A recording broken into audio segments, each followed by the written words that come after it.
C'est de pivoine dont il est question aujourd'hui et pas n'importe lesquelles. Celles que je vais vous montrer sont parmi les plus belles que vous puissiez imaginer. Salut les jardiniers! C'est de pivoine un peu spéciale dont je voudrais vous parler. Elle s'appelle Ito. Ce sont des pivoines intersectionnelles, c'est-à-dire un compromis entre la pivoine arbustive et la pivoine herbacée. Elles sont merveilleuses. Je ne vais pas parler trop fort parce qu'ici on est au petit matin et regardez celle-ci, elle s'ouvre à peine.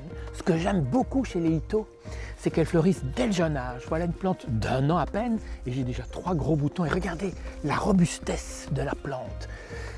Son nom, retenez-le bien, la fleur est très belle, elle est légèrement jaune et rose et elle se marie à la perfection avec cet allium et dans le fond, un superbe deutzia.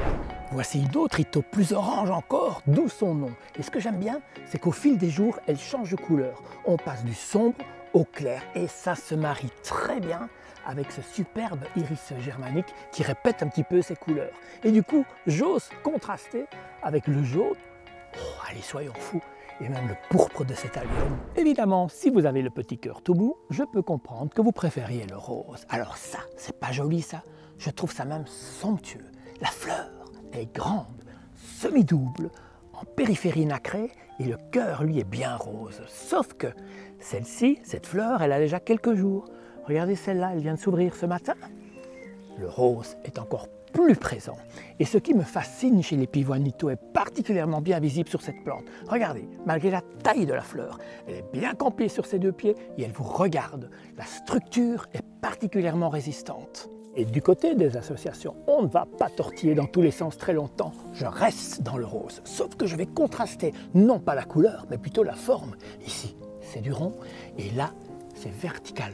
On a une persicaria et ça fonctionne à merveille. Et si maintenant j'élargis le champ d'action, eh bien je reste exactement dans les mêmes tonalités. Dans le fond de là-bas, en fond d'écran, vous avez un berberis. Regardez si je le rapproche de la fleur. Ça matche parfaitement. On a le clair et l'obscur. Et juste à côté, un arbuste que vous connaissez peut-être. C'est un deutzia. On est ton sur ton. Ils sont faits pour se marier ces deux-là. Figurez-vous qu'on peut même encore aller un cran plus loin avec cette autre pivoine. Je l'adore. Très spéciale. La ténébreuse. Elle est quasi noire. On va prendre celle-ci. Elle est quasi noire. Elle est à fleur simple cette fois. Et elle s'harmonise avec tout le reste. Y compris d'ailleurs avec sa voisine qui est une armoise vif argent, presque noire. Le mariage parfait. Et si je vous parlais du jaune, je sais que vous avez parfois un peu difficile avec cette couleur. Mais là, la fleur va faire l'unanimité, je suis sûr. Non seulement elle est belle, mais regardez, c'est du jaune, oui, mais il y a un peu de vert. C'est un jaune citronné et qui s'accommode évidemment ton sur ton avec ce pavot. Et que pensez-vous de ce contraste? J'aime bien le mauve particulièrement profond d'une mélancolie. Et si vraiment vous préférez plus clair, je peux même vous proposer ceci, sans doute la plus pâle des pivoines Ito qui existent, White Emperor. Il y a juste ce petit cœur tout jaune qui se marie à la perfection avec ce pavot. Bref, je pense que vous avez compris maintenant que pour avoir chez vous le jardin d'Alice au Pays des Merveilles, il faut planter des pivoines Ito. Salut, salut!